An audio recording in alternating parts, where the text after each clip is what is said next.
esto sí, pero esto no.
Bien, pues, buenos días, bienvenidos, bienvenidas a este acto académico de lectura y defensa de la tesis doctoral de don Eduardo Iglesias Jiménez, dirigido por los profesores Ricardo San Martirance y Ascensión Barañano Cid. Les doy evidentemente también la bienvenida, las gracias por su asistencia por parte del Departamento de Antropología Social, de la Facultad de Ciencias Políticas y Sociología y de la Universidad Complutense. Voy a comentarles primero lo que va a ser la estructura de esta defensa para que el tesinando pueda bueno, pues organizarse, sobre todo por cuestión de tiempos, porque andamos por otra serie de cuestiones con los tiempos muy contados. Vamos a comenzar con su defensa de la tesis. Le pediría, por favor, que no se extienda arriba de 30-35 minutos. Posteriormente, cada uno de los miembros del tribunal, por el orden normativo que se acostumbra, pues le plantearemos las dudas o las cuestiones que consideremos más convenientes. Espero que no tardemos mucho. Posteriormente, usted tendrá como unos 20-25 minutos, como mucho media hora para contestar a cada uno de nosotros o en conjunto. Yo le rogaría que si usted lo opina bien, conteste en conjunto, salvo que usted considere que hay alguna pregunta expresa que quiera contestar singularmente. Y posteriormente, como deferencia a los doctores y doctoras que pueda haber en la sala, especialmente las personas que han codirigido su tesis, pues les daremos un turno de palabra. Una vez ya finalizada esa defensa, las personas asistentes tendrán que abandonar la sala para que el tribunal pueda debatir sobre la calificación otorgada a la defensa y a la tesis. Posteriormente les volveremos a invitar, si quieren entrar, para darle la calificación que corresponda en público a don Eduardo Iglesias. Pues sin más dilación, cuando usted quiera, Eduardo, estamos dispuestos a escuchar su defensa. Bueno, muchas gracias, señora presidenta, miembros del tribunal. Con su permiso, procedo a presentarles un breve resumen de defensa de mi trabajo de tesis doctoral, invitándoles a profundizar entonces en las partes que consideren oportuno en la ronda de preguntas. Bueno, el estudio surge de una atracción personal por el flamenco que me llevó inicialmente a estudiarlo desde un punto de vista artístico, en el que profundicé inicialmente en las imágenes más divulgadas en la ciudad de Madrid. Pero gracias a la inmersión en el campo descubrí otras maneras de mirar que llamaron a incorporar formas de ser flamenco que inicialmente pues, no contemplaba.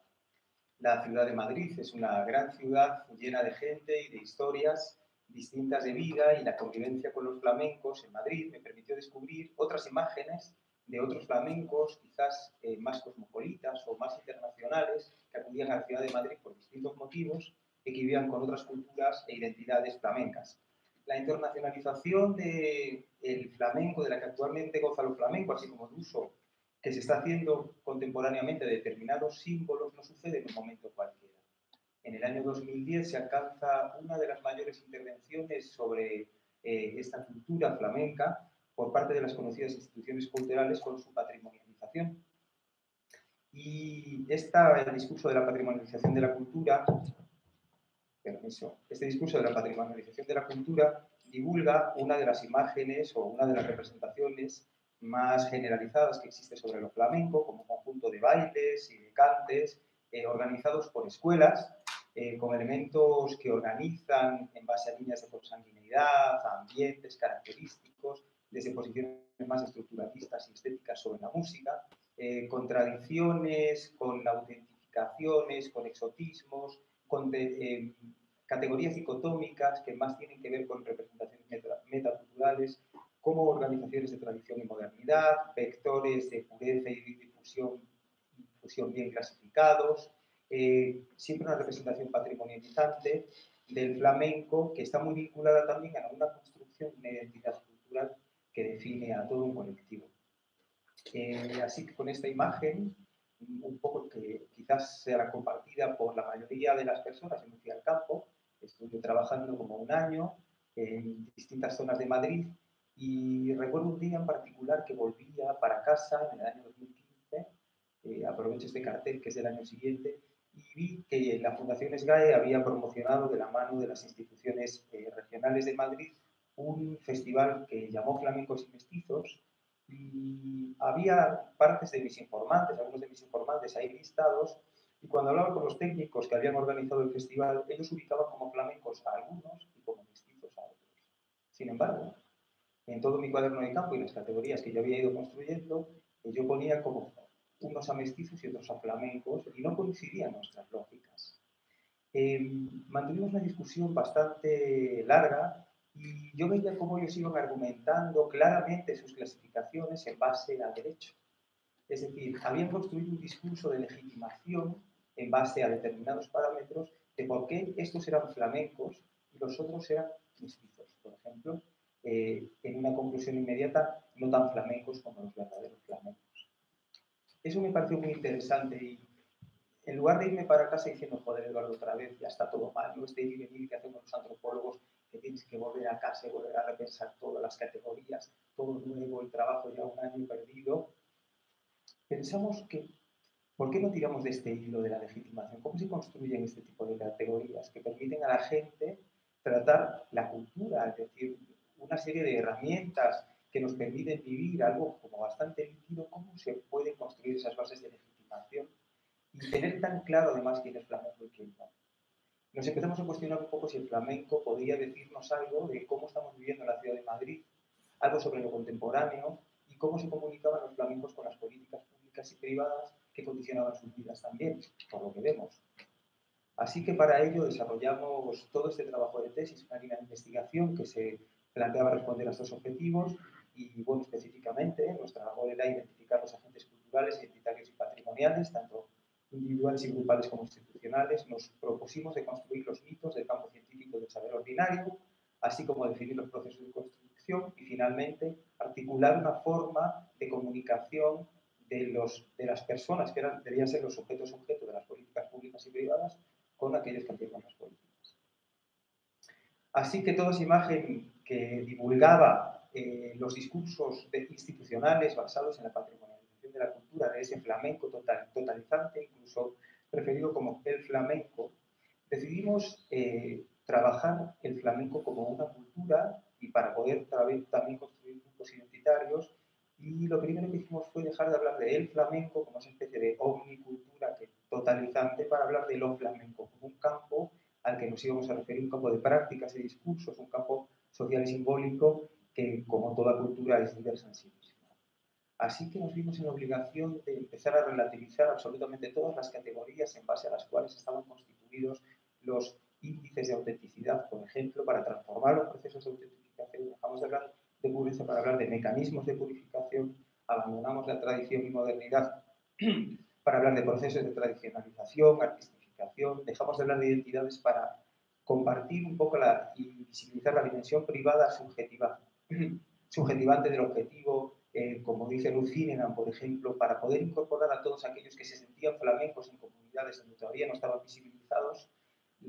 El patrimonio también fue puesto en cuestión para buscar los procesos de patrimonialización y trabajamos también con una serie de autores que mostraban cómo se popularizaba la cultura, cómo más bien el discurso de la patrimonialización había construido lo flamenco, en su visión totalizante como el flamenco, en bases de la cultura popular, con las categorías de culto popular de Guillaume Passerón. Dejamos de lado también los vínculos naturalizados, muy visibilizados, del parentesco, para hablar de representaciones de elementos simbólicos y el peso otorgado a la sangre. Hay una gran bibliografía en textos antropológicos, y abandonamos también la archiconocida clasificación de bailes, cantes y toques y todas las escuelas por taxonomía semítica y rituales que se ponen en práctica. Así que tratamos de estudiar lo flamenco entonces como una cultura musical, en los términos en los que Coetzee lo define, y para ello pensamos que la etnografía era la mejor de las experiencias que podíamos tener para la producción de información. El trabajo de campo inicialmente fue un poco desastre. Han podido ver las dificultades de investigación que había en la tesis, porque creyéndonos que obteníamos la información perfecta que nos iba a dar las respuestas a nuestras preguntas, precisamente lo que hacíamos era privilegiar a una serie de informantes sobre otros. Esto me costó un año. Yo le juraba a mis profesores Ricardo y Ascensión, con los que compartíamos continuamente los resultados de la investigación, que sí, que yo entendía todo perfectamente, que me sabía la teoría, pero bueno, como son dicen mis alumnos, profe, me sé la teoría, pero no me salen los problemas. Y a mí me pasaba un poco igual.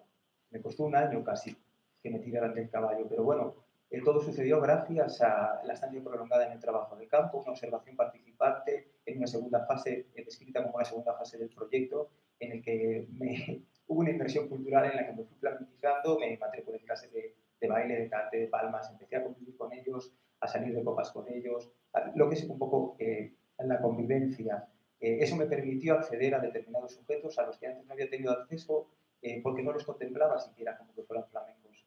Y realizamos unas 40 entrevistas en profundidad, etnográficas, de las cuales, debido a esa ruptura epistemológica que tardé un año en llevar adelante, tuvimos que rechazar la mitad de las entrevistas más o menos, pero bueno, con las que nos quedamos las hemos trabajado en profundidad y creemos que arrojan bastante información etnográfica sobre la que poder sacar las conclusiones a las que llegamos. Y realizamos 2 grupos focales para que nos sirvieron, fueron muy enriquecedores para poder obtener información contrastada de aparentemente contradicciones que encontramos en el campo. Así que las unidades de análisis con las que trabajamos, las unidades analíticas, eran los flamencos en general, que viven en la ciudad de Madrid, quizás de paso, quizás de forma transitoria o temporal, o que residían aquí formalmente, y para ello iniciamos en el centro de Madrid, entre Tirso de Molina y Alto Martín, ¿sí? Entre Tirso de Molina, el Tablao Casapatas, la Taberna Casapatas, donde es un espacio de socialización flamenca patrimonializada, es decir, muy visible, que maneja los símbolos típicos de flamenco. Se nos permitió ir conociendo a gente que nos iba llevando a su vez a otros círculos y fuimos ampliando el radio de acción. Todo lo que encontramos de las representaciones del flamenco como cultura fueron diversas. Es decir, encontramos una enorme cantidad de representaciones distintas asociadas a los mismos símbolos y por lo tanto usos distintos de toda la gente que fuimos conociendo. Así que el trabajo que nosotros devolvemos, diseñamos una serie de grupos convivenciales que, cuando tratamos el flamenco como cultura, lejos de hacer una especie de tipología de flamencos, de sujetos, hay flamencos así, hay flamencos así, lo que hicimos fue una colección práctica de posiciones que ocupan esos flamencos, y no siempre está vinculada la posición al sujeto. sino que esas posiciones pueden ser ocupadas en términos de multiadscripción del propio sujeto. Y todo este diseño lo hicimos en una tensión constante entre los discursos mayoritarios y los discursos minoritarios de esos grupos convivenciales, intentando romper la sensación de que hay un único discurso por cada grupo, ni mucho menos. En esa tensión continua, en esa pugna por la representación, construimos nuestras categorías con dos grandes posiciones que hemos llamado canónicas y heterodoxas. Las canónicas son las respaldadas casi siempre por las políticas públicas y asocian un fuerte contenido reificante a las propias formas culturales. Y hemos hablado como discursos disonantes, esas posiciones heterodoxas, aquellos que un poco priorizan la posición del sujeto y siempre crean una tensión en el cambio, en la transformación, en la resignificación de esas formas culturales dentro del propio grupo convivencial.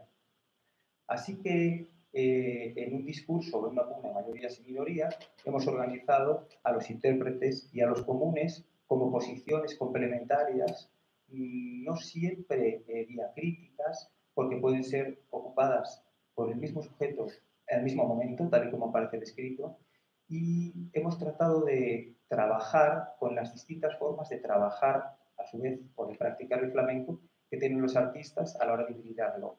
Cómo se elaboran estrategias de visibilización y de invisibilización de los vínculos parentales que la práctica totalidad de los discursos de las instituciones resaltan como un elemento favorable y positivo.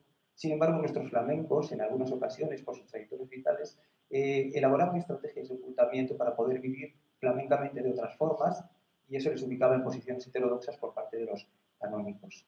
Las culturas locales y transnacionales más referidas a una objetivación del espacio que no se contemplaba como los lugares en los términos de Villette, que deben ser significados, hacían que Madrid fuera representado de formas muy diversas dependiendo del grupo convivencial. En particular, encontramos una serie de posiciones, y me voy a parar en la de los santos flamencos, porque es la característica, perdón, la agrupación más líquida de todas cuantas encontremos. Y ahí hemos incluido una serie de sujetos que, según las posiciones canónicas, tienen el don flamenco, es decir, tienen la posibilidad o la capacidad de transformar en flamenco todo lo que no es flamenco. Y esto va haciendo para los discursos canónicos, que respaldan la patrimonialización de la cultura, y en general los discursos institucionales, va haciendo que el mundo se flamenquice. Desde posiciones canónicas, los flamencos podrán flamencar, pero desde posiciones heterodoxas, los flamencos no tienen la capacidad. Y con ese bisturí fuimos capaces de romper el discurso patrimonializante de la objetivación total de las formas flamencas para atender a los procesos de producción. Ese era nuestro interés inicial y de ahí el tratamiento. Por parte de los comunes, ahí incluimos a una serie de participantes en las prácticas o unas posiciones y vimos cómo el aficionarse era utilizado o empleado por un dispositivo cultural de exclusión-inclusión en las posiciones más sustancializadas de saber de flamenco. Eran los aficionados entendidos como gente que entendía en función de cantidad de arte que podía tener. Y eso era empleado sobre todo por las posiciones canónicas, es decir, por las respaldadas por la patrimonialización, como elementos de inclusión y exclusión, luego vamos a ver sobre todo en los grupos identitarios. Pero aquí los presentamos también como grupo confidencial. El papel de guiri en la persona más desustancializada, es decir, aquel que debe ser instruido por parte de las políticas públicas, y queremos destacar el análisis que hicimos de públicos, porque a la hora de ir al campo descubrimos que los públicos son muy diversos y si bien son tratados siempre como un elemento pasivo, sin embargo, individualmente entrevistados por separado, era gente que sabía mucho del flamenco, que vivía flamencamente sus vidas y no necesariamente de la misma forma que aquellos representantes, que aquellos intérpretes a los que estaban viendo. Y por último, con la idea de poner a los sujetos en el verdadero centro de sus vidas, dejamos de hablar del mundillo como un ambiente, especie de sujeto reificado, sin personalidad, que actuaba por sí solo, sino creamos una especie de malla, un tejido que a base de elementos discursivos iba tejiendo un ordimbre, una gran malla existencial en función de la línea biográfica del flamenco y que iba a sostener por contactos, por sus líneas biográficas, particularmente por la cantidad de gente que conocía en la propia existencia del flamenco. Ahí vimos cómo la convivencia es decir, cómo operaba el flamenco como cultura, y en esa convivencia se iba construyendo lo apropiado y lo inapropiado, perdón, para ser flamenco. Es decir, en definitiva, cuando fuimos al campo durante 3 años y pico, con esta mirada, encontramos que todas las representaciones del flamenco como cultura son diversas. Esto es exactamente lo que niega el discurso de la patrimonialización de la cultura. Un discurso totalizante que habla de un único flamenco y que aparta a toda esta diversidad.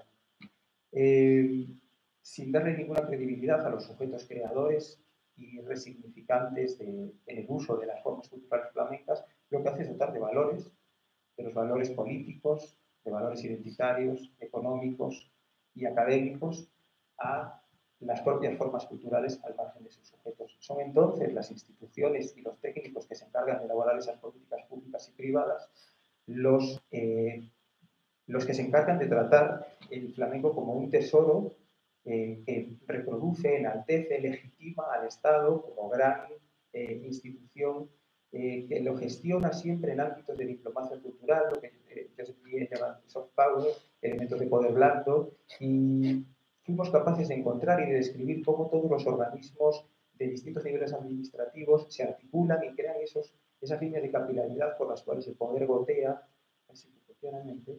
Y tanto a nivel municipal regional, Madrid como sede estatal, es decir, como capital de España, y sedes internacionales como pueden ser por las embajadas, el Instituto Cervantes, el Ministerio de Asuntos Exteriores, pusimos en comunicación todas esas y vimos cómo todo estaba enfocado a crear unas fronteras que iban a levantar unos elementos de identidad cultural de un único colectivo representado por un sujeto colectivo sin sentido antropológico absolutamente, haciendo pasar la cultura realmente por patrimonio cultural.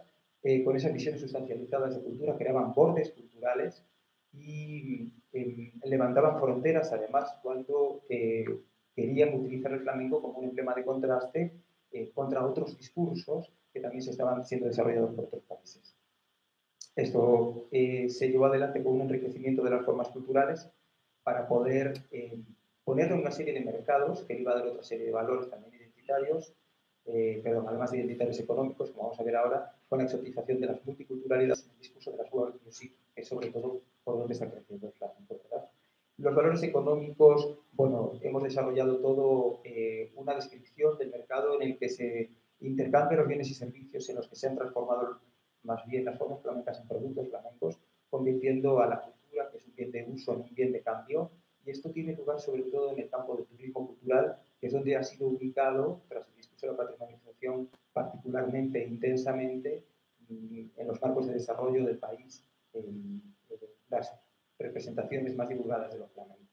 Y por último, también la legitimación de ese discurso que se iba poco a poco creando como por derecho, el contenido cultural de las formas de las que habla UNESCO en todas sus declaraciones, era el resultado de la dotación de valores académicos en el que el discurso historiográfico, histórico-artístico y etnográfico, en particular los etnográficos relegados a la antropología, una disciplina siempre menor comparada con otras, iban convirtiendo el arte en folclore y la historia y la tradición, heredando las categorías de alta cultura y baja cultura que explicamos inicialmente en nuestro marco teórico, con unas representaciones estratigráficas que por supuesto no compartimos porque poco tienen que ver con la vida cultural de sus sujetos protagonistas, y en definitiva iban llenando de contenido esas formas culturales que a priori no tenía por qué tener. Lo flamenco como un proyecto identitario, de nuevo, niega, según nuestra experiencia de campo, todos estos valores identitarios totalizantes que arroja el discurso de la patrimonialización de la cultura. De la misma forma que para construir los grupos convivenciales creamos una serie de grupos de solidaridad y asistimos o intentamos describir y acompañar los proyectos identitarios tanto individual como compartidos, creando grupos de identificación colectiva con niveles de agrupamiento y de desagrupamiento de orden multiadscriptivo, de forma que un mismo flamenco pudiera participar de distintos grupos a la vez. La constitución, como ustedes saben, de la identidad es una subjetivación profunda, mucho más que la cultural, son procesos de negociación, son procesos cambiantes, son procesos que atienden a una enorme cantidad de demandas compartidas. Así fuimos agrupando y reagrupando en función de las permeabilidades que ahora pasamos a describir, y nos parecían las identidades más interesantes, aquellas que mostraban más elasticidad, porque eran las más reales, las más líquidas en cuanto a débiles, y sin embargo contrastaban profundamente con aquellas que respaldaban las políticas públicas y privadas en sus posiciones canónicas, que eran entidades rígidas, respondiendo a sujetos falsos y colectivos. Encontramos una tensión para crear estos grupos, o más bien los construimos desde el ser flamenco al hacerse flamenco, de nuevo la processualización, y los canónicos y los heterodoxos particularmente siempre se enfrentaban esas posiciones en ese discurso. Así que la pugna por la representación de esos grupos era constante. Hemos llamado a este capítulo la exclusión intangible como una especie de gran dispositivo de conformación o algo así de cada uno de los protagonistas de las culturas flamencas para constituirse identitariamente, porque es un elemento, esta crítica que estamos haciendo a este tratamiento de las políticas en el campo de lo flamenco, que no es percibida como tal y contestada, por lo tanto, por los propios sujetos flamencos. Es decir, existe una especie de interiorización de ese discurso totalizante y de incorporación de esos órdenes de legitimidad de segmentación vertical dentro de los grupos, que no es contestado por la mayoría de los flamencos, bien sean grupos canónicos o incluso grupos heterodoxos. Así que, de nuevo, a través de las estrategias de visibilización y ocultamiento, fuimos creando grupos de parientes que mostraban y ocultaban su forma de ser flamenco para poder identificarse como tal, adscribiéndose a grupos en los que compartían mayoritariamente ciertas representaciones. Los intérpretes hemos hecho grupos de nuevos y antiguos flamencos, intentando separarlos o mostrando más bien las contradicciones del habitual nexo que existe entre nuevos y jóvenes y antiguos y mayores de las políticas públicas. Así se organizan los festivales, así se organizan las becas, así se organizan todas las convocatorias, y canónicos y heterodoxos también, como aquellos que respondían más o que respondían contestatariamente haciendo otros tipos de flamenco y viviendo de otra forma flamenco que el de las políticas públicas. Luego, finalmente, constituimos los grupos étnicos como, o más bien empleamos, sí, los grupos de identificación étnico con la variable de la etnicidad también tan tratada en antropología, que luego, si lo consideramos oportuno, podemos comentar, con dos órdenes de etnicidad. Una etnicidad deslocalizada, consanguínea, más bien utilizando la sangre como elemento de identificación colectivo para una identificación, y otra localizada, vinculada al territorio, un discurso de un carácter más nacionalista, en particular en Madrid. Destacamos tres zonas que forman parte del imaginario compartido por los grupos canónicos, que son el barrio de Vallecas, Caño Roto en particular, sobre todo en los años 70, y la zona del Rastro, incluso a día de hoy, es un espacio de particular socialización de muchos flamencos y utilizado bien de forma orgullosa de yo soy del Rastro, ¿no? Y por último, y como la gran barrera identitaria, son los discursos nacionales, donde lo étnico se vincula a lo territorial en términos regionales y en términos estatales también. Ahí también descubrimos maneras de ser más localistas y más cosmopolitas que utilizaban de distintas intensidades este tipo de construcciones. En cualquier caso, lo local no era un elemento objetivado a priori, sino que fue el resultado de una construcción que dio lugar a distintas relaciones que de nuevo construían de formas diversas la identidad de cada uno de los sujetos, y sí que encontramos un vínculo derecho o directo en las constituciones nacionales para la construcción de un epónimo, y eran las posiciones, estos discursos excluyentes y que asentaban bases de legitimidad xenófoba compartidas con el discurso de la patrimonialización para la construcción de un epónimo para decir que ser flamenco es ser español. Y por último, analizamos el papel del extranjero como un elemento simbólico que va a representar el papel del intruso amenazando al grupo identitario. Y bueno, simplemente están puestas en paradito ahora mismo para tirar una cerilla. Entonces, por fin, con toda esta riqueza etnográfica sobre la mesa, con toda esa cantidad de datos que teníamos, fuimos capaces de ir pensando cómo la gente había incorporado ese discurso, cómo efectivamente, empleando la metáfora del discurso canónico de ser flamenco por derecho, se habían ido asentando las bases de una legitimación en la que poder construir el derecho sobre algo inapropiable como es la cultura. un código de recursos compartidos con el que convivir y con el que convivir cada vez mejor. Vimos cómo las instituciones, y así aparece reflejado en el trabajo de tesis, habían ido transformando las apropiaciones simbólicas, que nosotros hemos llamado derecho de uso, a lo flamenco, es decir, el derecho de acceso a la cultura y a vivir de forma como un ciudadano quiera, y que es un derecho constitucional garantizado en España, se iba transformando a una apropiación excluyente para dejar fuera aquel que no fuera el flamenco, respaldado por las políticas de la patrimonialización de la cultura, pero en general de todas las políticas que nos hemos encontrado públicas y privadas en Madrid, pues no hacen sino heredar ese gran discurso como la institución más legitimada para ello. Es decir, se estaba transformando el derecho al flamenco con el derecho sobre el flamenco. Ese fue el cambio. Ahí encontramos el resorte. Se estaba transformando el derecho a tener con el derecho sobre lo tenido. Cuando vamos a hablar de personas, para hablar de instituciones. Y ahí encontramos la mayor de las desconexiones entre las políticas públicas y privadas y los sujetos protagonistas de la cultura. No es que las políticas estuvieran mal hechas, sino que nos daba la sensación de que respondían a otros intereses. Así que decidimos pasar del derecho sobre lo flamenco, o estudiar en profundidad, a los derechos culturales. Pues era en el campo de los derechos culturales, dentro del campo de los derechos humanos, un campo amplísimo y muy complejo en el que hemos profundizado por exceder ya a los límites de nuestra tesis, un discurso en el que, con todas las nociones metaculturales, en particular de la cultura y de la diversidad cultural, se había podido ir construyendo este discurso como un sujeto colectivo, con todas las nociones que, sin sentido antropológico, de áreas culturales, y levantando fronteras identitarias, utilizando el flamenco como un elemento de exclusión y no de inclusión.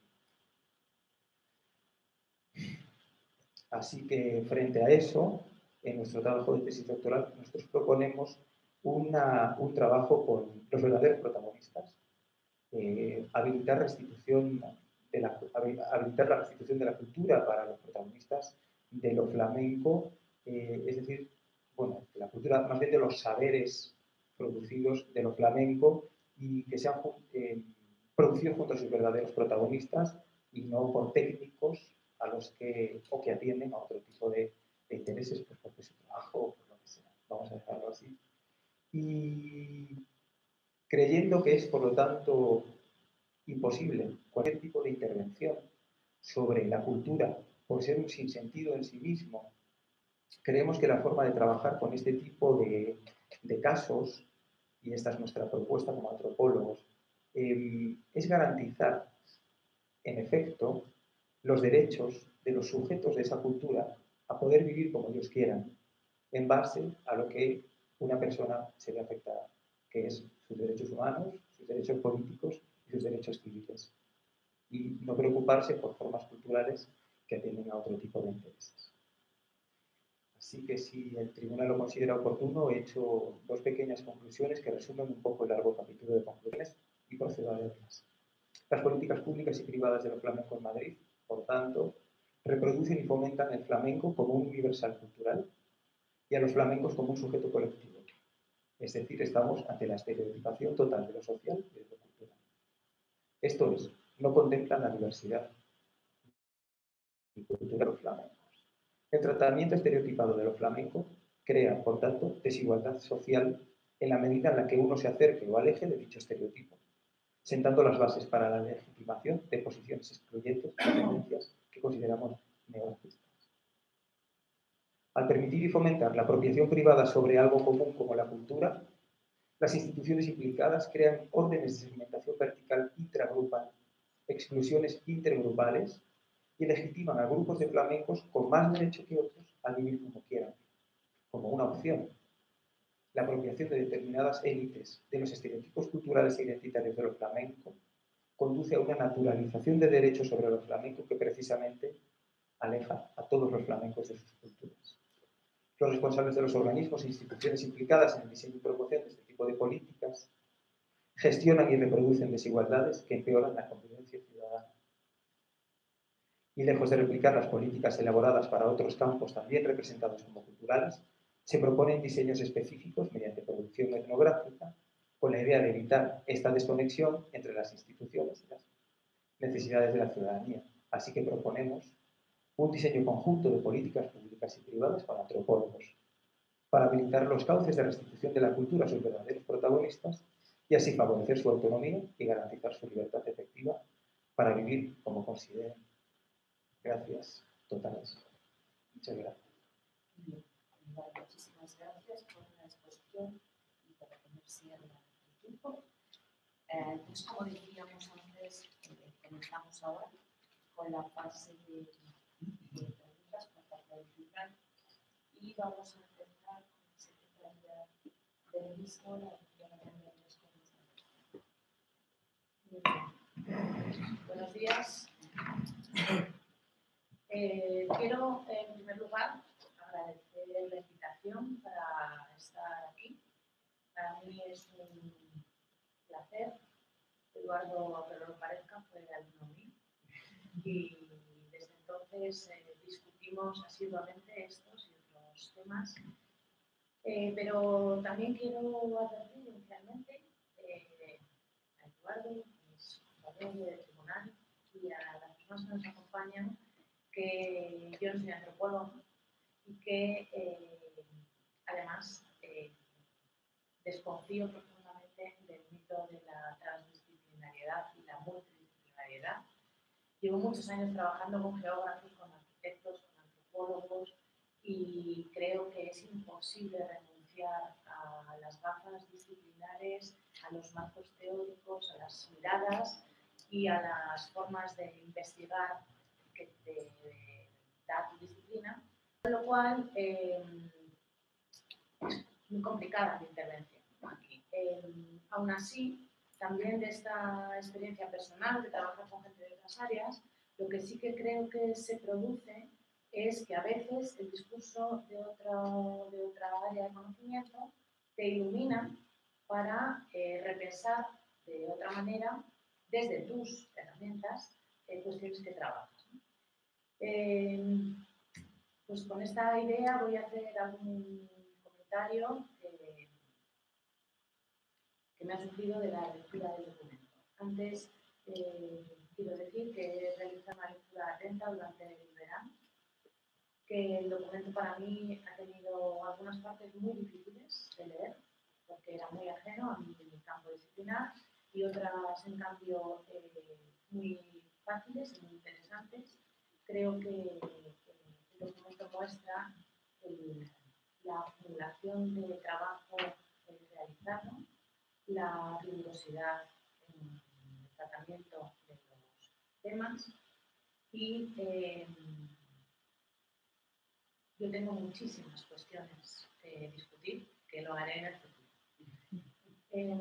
En el momento actual y hoy, pues voy a centrarme en lo que puede decir una politóloga que trabaja en política pública, específicamente en políticas públicas, cuando lee un documento de este tipo, ¿no? Y creo que toda mi intervención va a girar sobre una idea no expresa, pero que en mi opinión está en el documento y que además creo que es frecuente en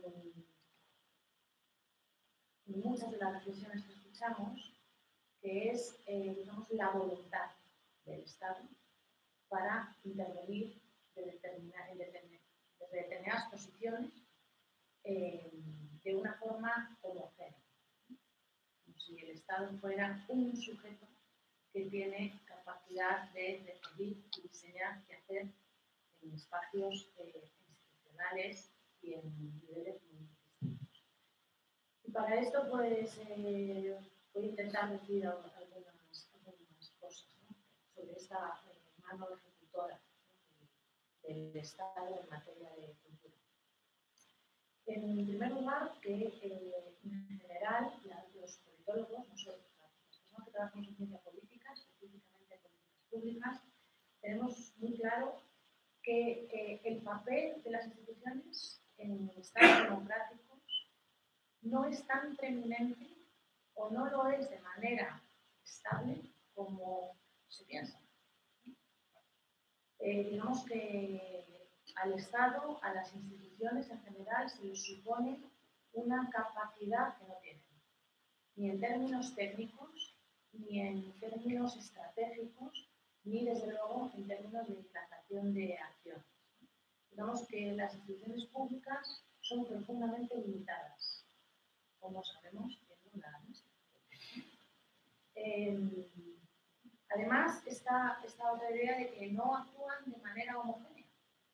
Cuando nosotros hablamos de las instituciones culturales, incluso dentro de un propio ministerio, no hay digamos, un paso coordinado como si fuera un ejército prusiano. Hay sujetos que adoptan algunas de las cuestiones que se están discutiendo, que por supuesto acatan en la medida que quieren algunas de los mandatos que reciben y que implantan como les parece.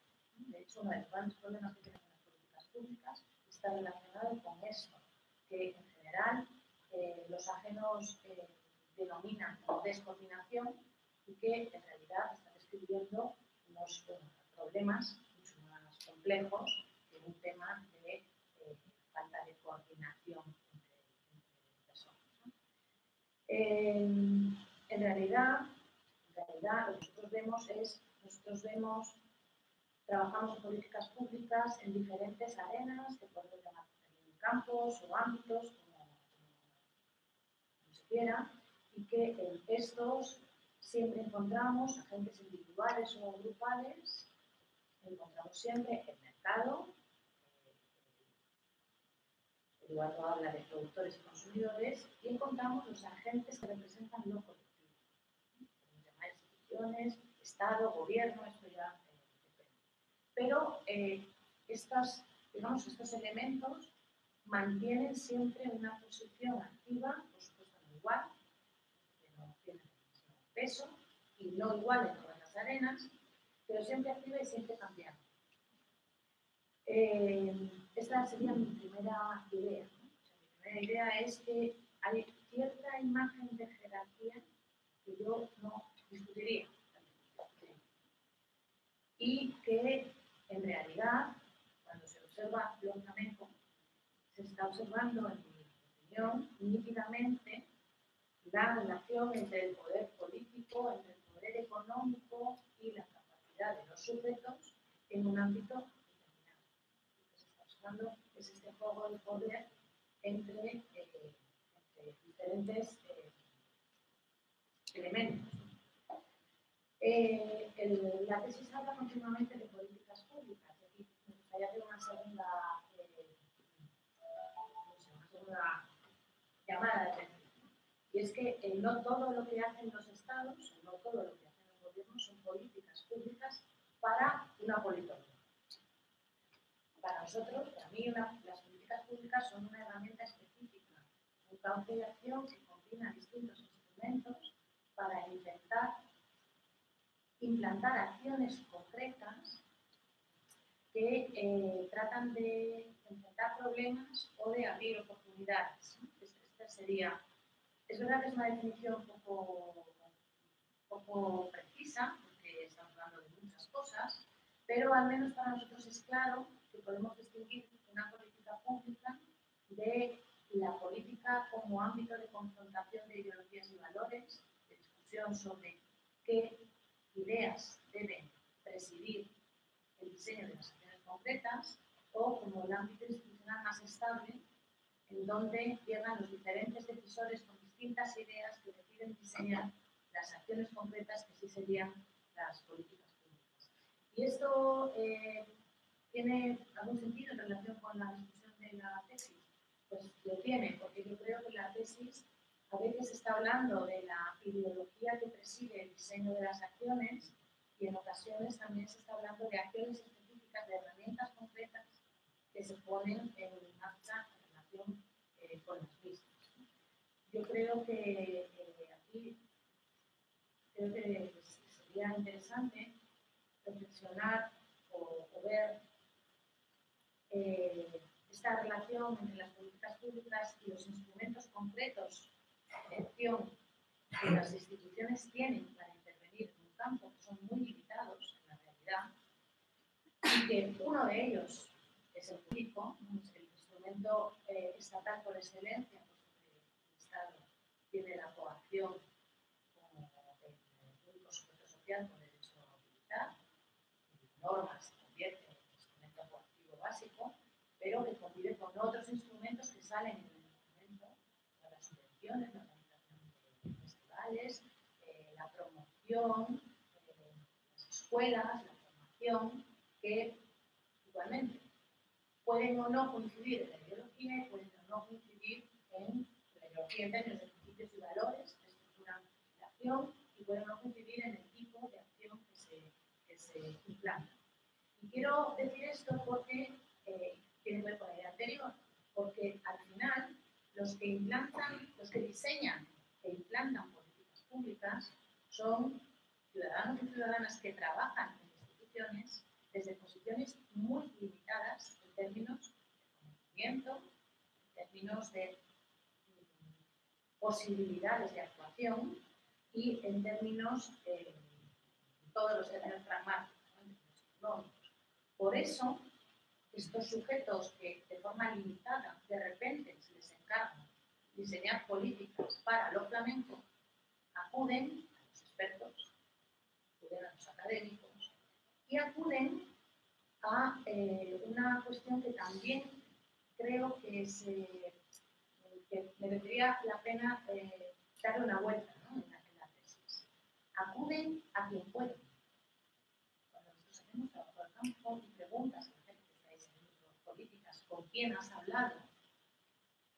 Te dicen, pues con quien me han dicho que hablara, con el grupo más grande, con la asociación, con las personas que la SGAE me han... De hecho, cuando del Ayuntamiento de Madrid llega el nuevo gobierno y deciden hablar con otros actores, los funcionarios nos decían, es que no sabemos con quién hablar. Porque si no podemos hablar con los sujetos organizados tradicionales y tenemos que buscar nuevos sujetos, ¿cómo los buscamos? Pero detrás de esa idea del Estado y las instituciones hay personas. Personas que se encargan de diseñar acciones concretas. Es verdad, y esto lo discutimos mucho, y por eso creo que la incorporación de una asignatura de políticas públicas en un máster de antropología tiene sentido. Es verdad que lo que faltan son perfiles que amplíen el rango de posibilidades metodológicas en los espacios en donde se diseñan e implantan acciones públicas, que normalmente están ocupados por gente que ha estudiado Derecho, Económicas, algunos de Política, algunos de Historia, pero casi ninguno, desde luego, que yo conozca, Antropología. Luego, lo que yo veo es que en esta trama, ¿no?, que observamos de construcción, de elementos de poder, de equilibrio, en mi opinión se da más importancia al Estado que al mercado. Y yo creo que estos productores, tengo la sensación que estos productores y consumidores tienen un peso al menos igual que las instituciones en lo que está ocurriendo. Y finalmente, un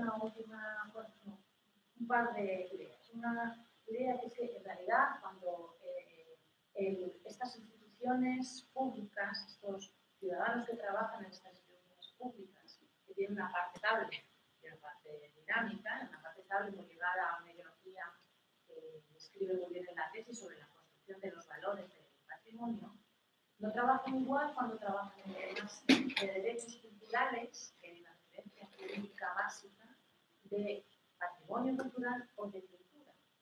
Cuando uno ve los organigramas, se da cuenta de tipo de acciones que internamente se trabaja de manera muy diferente. Y yo he estado continuamente leyendo la tesis pensando que, claro, el problema, o un problema añadido, que creo que está muy poco trabajado todavía, porque es un problema muy complicado. Las reflexiones sobre el propio concepto de patrimonio cultural intangible es que mientras a las instituciones que en un momento dado se les reclama por los ciudadanos la protección de los elementos que identifican la cultura, que es un momento histórico determinado, y que obligan a los gobiernos a entrar en un área en la que antes no habían entrado. No sé si por motivo propio o no, esto podríamos discutirlo, da igual. Cuando tenemos bienes de patrimonio tangibles cuyo soporte es un objeto, pues es relativamente más fácil.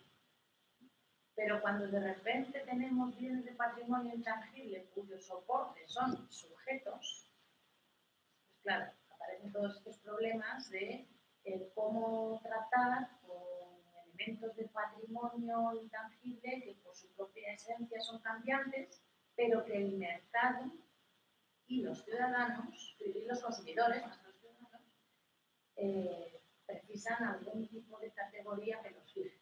O sea que,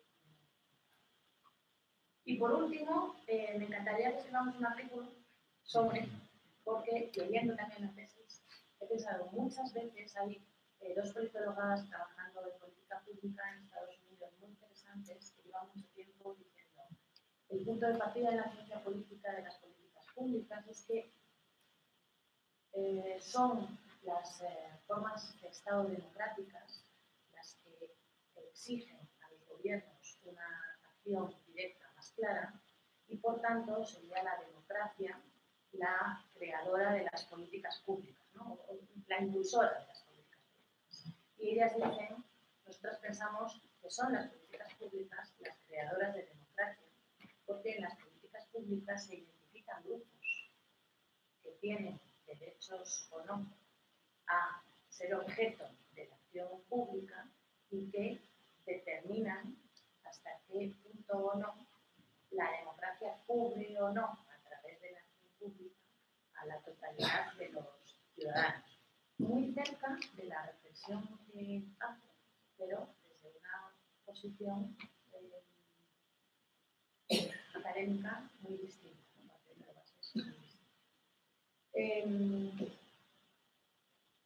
Hablaremos más adelante, yo creo que la intervención de ahora es suficiente y creo que es un trabajo interesantísimo, creo que es una gran tesis doctoral, al menos para mí, que bueno, que no soy experiencia.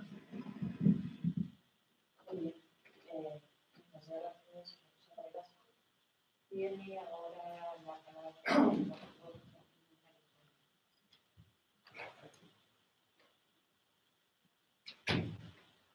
Buenos días con la doña presidenta. En primer lugar, quiero agradecer a la universidad y al doctorando, a Eduardo, la invitación a formar parte de este tribunal. Y en primeras palabras, pudieran parecer un acto de descargo.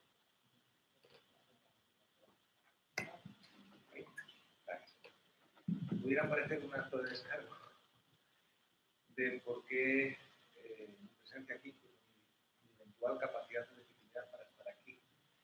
Yo quiero también señalar, como hizo mi predecesora, la profesora Velasco, yo soy un profesor de Derecho Internacional.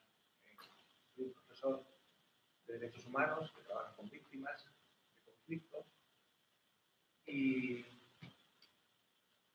creo en el valor de la cultura y aparte, como elemento también trascendente, la cultura como un elemento fundamental de la condición de la realización de una persona muy humana. Dicho esto, es importante porque el trabajo que hoy estamos aquí celebrando en esta liturgia académica, que es la defensa, pues en buena medida mi reflexión, mi aportación, mi crítica no puede ser más que de mi ámbito de competencia y conocimiento, que en buena medida es lo que yo puedo opinar. Como decía anteriormente, es casi un acto de descargo, porque quiere decir que he leído con mucho interés el trabajo, pero también he de confesar que una buena medida del texto no lo comprendí. Quiero explicarme. Claro que he conquistado los datos y la información, pero desde mis categorías conceptuales, desde la ciencia jurídica, me ha sido muy difícil entender una parte de los presupuestos, por supuesto las conclusiones en la parte jurídica y la brillante exposición, pero quiero también explicar que mis palabras palabras van a ser un elemento de reflexión, de celebración también, y algunas sugerencias que quiero formular. Pero sin arrogarme la capacidad de poder opinar con propiedad sobre la materia, como es la antropología.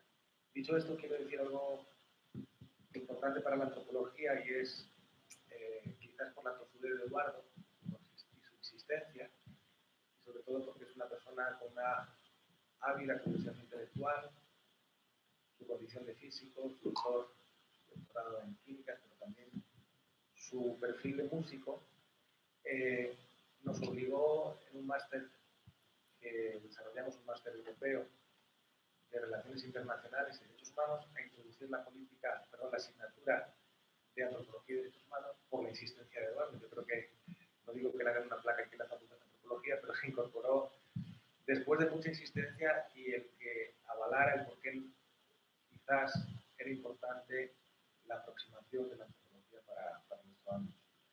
Bueno, dicho esto, quiero hacer las siguientes observaciones que me parecen necesarias, y es, primero quisiera mencionar algunos aspectos, no son negativos pero críticos, que al leer el texto, por supuesto, y con las dificultades que he señalado, y también con mi incapacidad para comprender muchas cosas de mí mismo, sí quería señalar. Creo que adolecía de un elemento personal, y es, si Eduardo ama la música, ¿por qué no ha parecido también que este texto tiene que ver con el desarrollo de un compromiso con la antropología, pero también con la interpretación de alguien que ama y sabe de música? Yo creo que esa parte hubiera sido también interesante para que uno se pudiera emocionar y guiar, porque hay partes aquí que parecen una novela, sobre todo cuando Eduardo dice que se fue a los bares a escuchar y creía que era un informante o era bribón, lo dice la tesis doctora literalmente, y está aquí, lo cual lo hace fantástico porque además iba haciendo ese relato. Entonces yo creo que esa parte primera, ¿por qué privarnos, y si eso se publica, de que estamos hablando de una persona que tiene autoridad para hablar sobre el flamenco? En este caso, como lenguaje musical o como experiencia cultural. La segunda cuestión es, yo no sé de flamenco, no tengo cultura musical en el sentido más estricto, pero yo creo que para hablar sobre una perspectiva antropológica hubiera sido interesante conceptualmente definir qué es el flamenco, porque aquí hay muchos contornos, pero no aparecen las tesis, y es lo primero que me desenfocó fue que el flamenco es una forma de vida, porque lo que aquí parece es que lo que dimensiona, trasciende, para dicen los filósofos, una vida sirve para interpretarla. Aquí la primera interpretación que uno permite entender es que hay personas que su vida trasciende y tiene sentido porque interpretan a través de esta vivencia cultural, lo cual me provocó ya problemas jurídicos que veremos al final, especialmente desde la modificación del Estatuto de Autonomía de Andalucía, que aparece al final, sobre la apropiación de esa política pública de defensa y difusión del flamenco.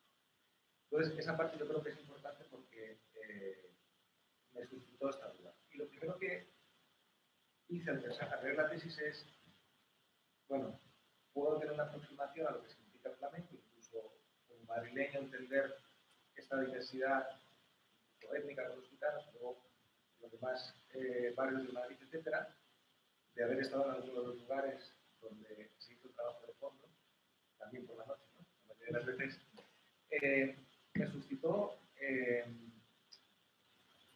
la siguiente cuestión que me parece la más importante de todo el trabajo, es que la ha apuntado ya mi compañera anteriormente. Sí,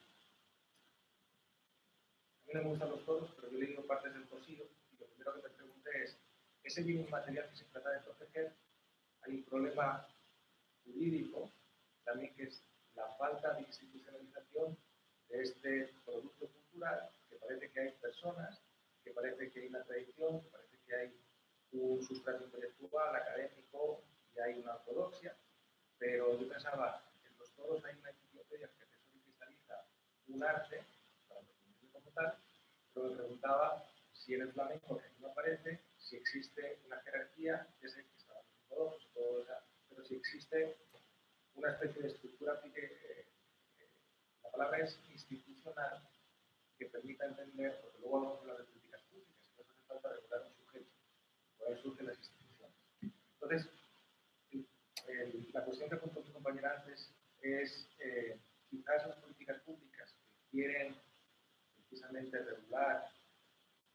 desarrollar el flamenco como algo de interés público, que además es objeto de desarrollo, no aparece, me parece, el término clave que es la gobernanza. La gobernanza es la medida que los sujetos políticos participan en el proceso. Entonces, quizás uno de los problemas que apunta la tesis, quizás la que falta resalte es, no sabemos si será bueno o necesario o no, pero lo que sí que es importante es que participen los actores en ese proceso. ¿De acuerdo? La gobernanza en esa universidad. Lo cual me parece relevante. Al leer el texto me recordaba la cita de San Rafael respecto a la educación. La educación es tan importante que no se puede dejar en manos solo de las familias. Aquí parece igual, ¿no? El flamenco es tan importante que parece que tienen que usar en él los poderes públicos y pareciera que algo que ha tenido un desarrollo secular, ahora tuviéramos constancia, los elementos que hablaba académicos, económicos, etcétera, para entrar a tratar. De manera que la parte de la institucionalización me parece importante, pero creo que es importante tener presente un hecho, en este caso jurídico. Si algo se quiere proteger, hay que dotarle de su utilidad jurídica. Entonces, si no se cristaliza, si no se regula el sujeto sobre el cual se ejerce precisamente la protección, es muy difícil. Y lo que uno ve al leer el texto es que precisamente el flamenco es aquel que interpreta su vida a través precisamente de la cultura. A mí me gusta, necesito la cultura, pero también quiero decir que uno aprende que la cultura, posiblemente nos hace mejores, pero no respecto de aquellos que no son personas que necesitan la cultura para desarrollarse. ¿Qué quiero decir con esto? Que otra institución que yo creo que sería interesante haber incorporado en el texto es la palabra ciudadanía. Porque estamos hablando de un Estado democrático, estamos hablando de la gran revolución del siglo XIX, que es este tejado que se llama ciudadanía de igualdad de derechos y de responsabilidades, y me pareció interesante cuando se hablaba de este marco específico debido a esta vivencia, realidad cultural, pero se me ocurrió algo no quizás agradable. Me acordé de Pérez, flamenco catalán, que en los últimos días de su vida se declaró independentista. Y aquí hay una parte que aparecía los flamencos con los madrileños y fusilado también con los flamencos. Entonces dije, quizás este razonamiento se nos quiebra con estas categorías, incluso cuando he estado en Israel y Palestina. Sí, ¿qué ocurre cuando en esas familias ortodoxas hay alguien que no quiere pertenecer a esa identidad y le gusta, o peor, ¿no? Otro tipo de música? Entonces, la cuestión es que, como se hablaban de estas identidades y estos grupos que parecían homogéneos, también me resultó que quizás esa realidad seguro que existe y esa falta de homogeneidad que aparece. Por último, quiero señalar, cuando lo referencié la cita, que era la manera para verlo, esto que he hecho, yo no lo conocía, por supuesto he aprendido mucho vocabulario, he tenido que buscar en el diccionario de la academia bastantes cosas, no lo conozco porque no conocía, pero jurídicamente realmente me ha sorprendido la feminidad de nuestras autoridades políticas. Lo quiero leer aquí en público para que se tenga presente, porque es una buena parte, parece que es la punta del iceberg de la tesis que se refiere a lo jurídico, ¿no? En la crítica a lo que las políticas tienen. En la cita 333, página 355, hace referencia, y cito literalmente, dice: la Junta de Andalucía, mediante la Ley Orgánica 2/2007 de reforma del Estatuto de Autonomía de la Comunidad de Andalucía, logró un desarrollo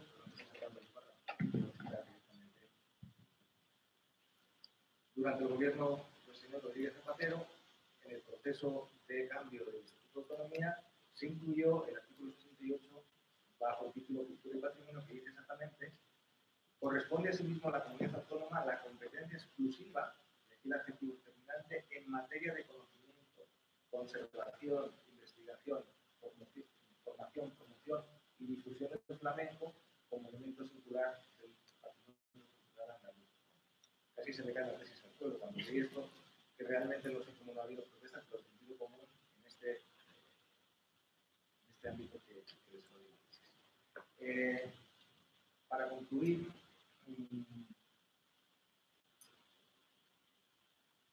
solo me resta señalar, ya que tuve la capacidad para hablar con superficialidad de algunos de los temas, sí quiero formalmente reconocer algo muy importante en un acto de discusión académica como esta, y es el extraordinario trabajo que representa un trabajo de tesis doctoral, porque no solamente los informes que aparecen aquí mencionados empieza, sino atesorar el método, las citas, la estructura que avalan este trabajo de tesis doctoral, segunda tesis doctoral de Eduardo, que me parece de una relevancia, aún si no dejo de reiterar que una buena parte no la tengo.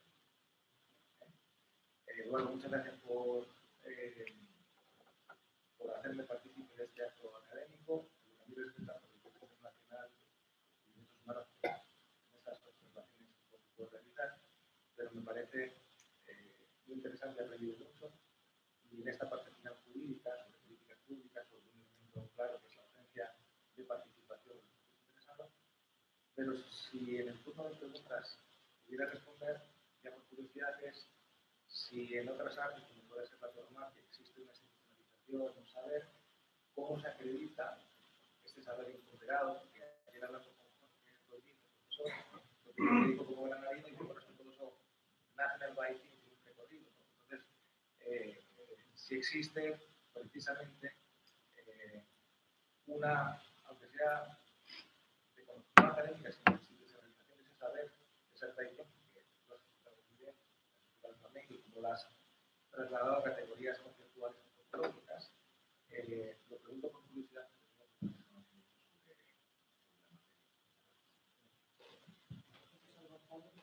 Muchas gracias. Tiene ahora la palabra el doctor Manuel González Villano.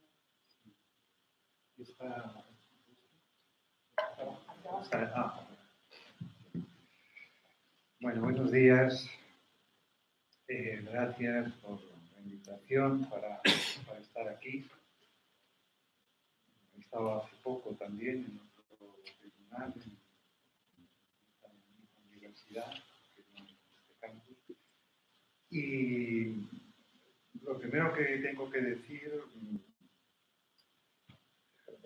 casi antes de entrar en materia, es que tranquilo, Joaquín, yo trabajo en el Instituto de Estudios Europeos codo con juristas y con precisamente especialistas en derecho internacional privado, y creo que es muy fecunda esa conexión, ojalá se diera más, ¿no?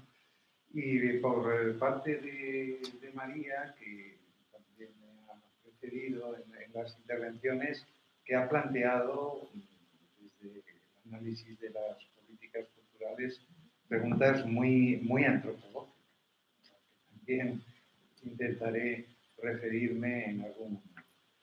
Luego, por si se me olvida, que me suelo liar en mis argumentos, lo primero, felicitar desde luego al doctorando. Es una tesis muy trabajada, es una muy buena tesis, diría yo. Felicitar a los directores.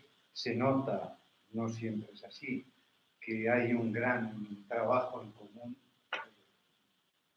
entre todos ellos.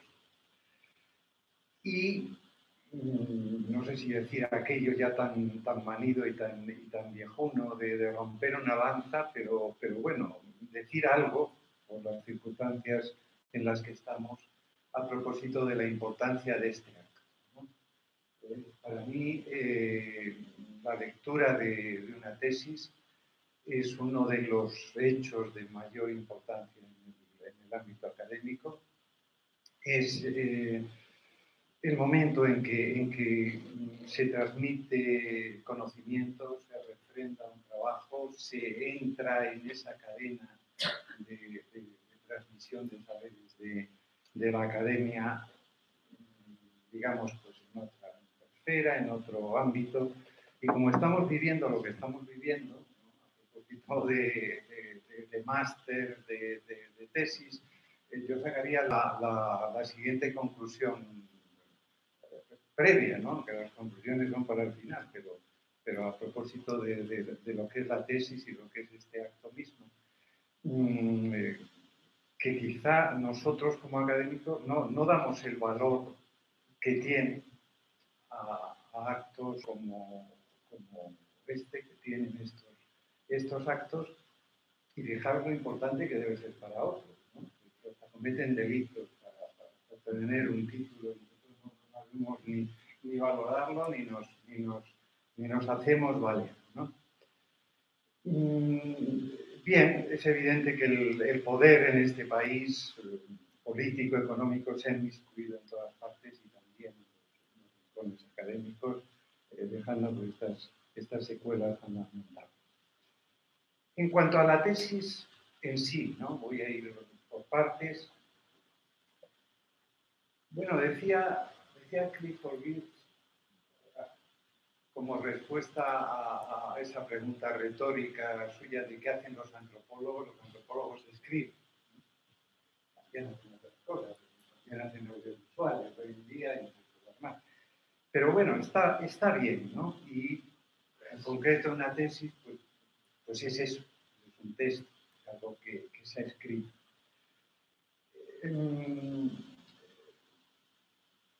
Y como algo que se ha escrito, yo creo que se puede analizar no solo textualmente, como cualquier texto, sino verdaderamente como un relato que consta de una estructura, que consta de unos contenidos, que consta de una forma.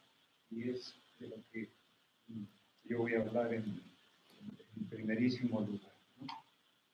Porque de esto me he ocupado en varios trabajos, pero en concreto en el prólogo al libro aquel de Writing Culture, de retóricas de la antropología, ¿verdad? Se publicó en España.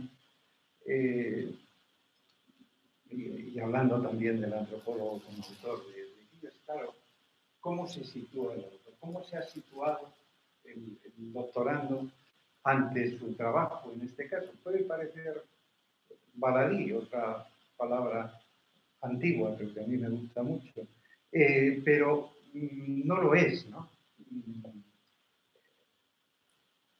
¿Dónde está uno? Aparece, no aparece, aparece mucho, aparece poco, aparece poco. Han dicho ya. Aparece, para mi gusto, demasiado poco, ¿eh?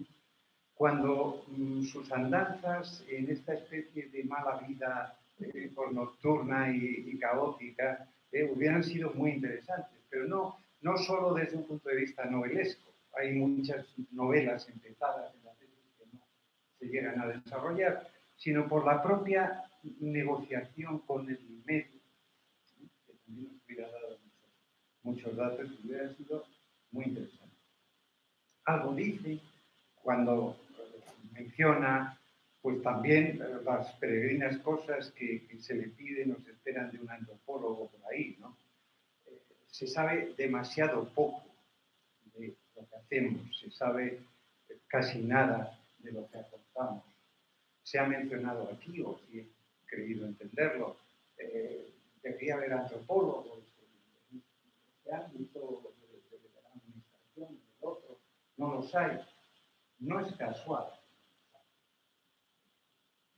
Por algo no los hay.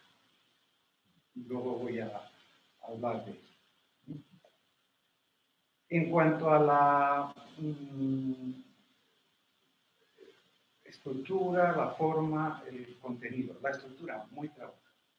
Probablemente deconstruida, vuelta a construir, reelaborada. Ahí se ve la buena mano de unos directores que además han estado ahí, sin duda. Y bueno, el propio doctorando que ha tenido pues la sabiduría y la capacidad de trabajo, de sacrificio, de decir, no, iba mal por ahí, por aquí, lo planteamos de esta manera, etc. ¿No? Es una de las cosas que destaca. La forma deja un poquito de no está escrita con soltura, demasiado rígido quizá el estilo, no transmite lo suficiente. Voy a decir cosas que van a parecer críticas, lo digo para familiares y tal. Ya he dicho lo bueno por eso al principio y vamos, tiene todo mi apoyo esta tesis, pero bueno, estamos aquí para esto, para decir las cosas que pueden mejorarse. Yo creo que puede mejorarse si finalmente esto se publica, puede ser lo que se dice y lo que finalmente se hace, ¿no? En muchos de estos trabajos quizá habría que plantearlo de otra manera, menos canónica, esa estructura que he alabado dentro de lo que son los parámetros de las tesis y se espera de ellas, en concreto las de esta universidad. Pero la forma, además, hay descuido. No me voy, primero porque no había páginas, no me las iba a apuntar, pero luego porque tampoco viene al caso de decir, bueno, pues fallan concordancias, en lo sintáctico, hay cosas que es difícil seguir el hilo, hay construcciones, frases demasiado complicadas. Hay un contenido muy rico, sin embargo, más allá de las erratas y de los descuidos, que son evidentemente descuidos tácticos, pero eso hay que cuidarlo también. Al final no sé si ha habido prisas de última hora o podría haberse cuidado un poquito más. Hay algo de, volvemos aquí, de aquello de la thick description, pero no en el sentido de muy denso y tal, sino en el sentido de que también los bromistas le criticaban de lo grueso, de lo espeso, de lo denso. A veces es demasiado denso el contenido y demasiado opaca la forma y cuesta entenderlo y cuesta llegar. La escritura no es tensa, por decirlo de alguna manera, si se quiere más severo. El contenido se aprende muchísimo. Del flamenco, del mundo de lo flamenco y de muchas otras cosas.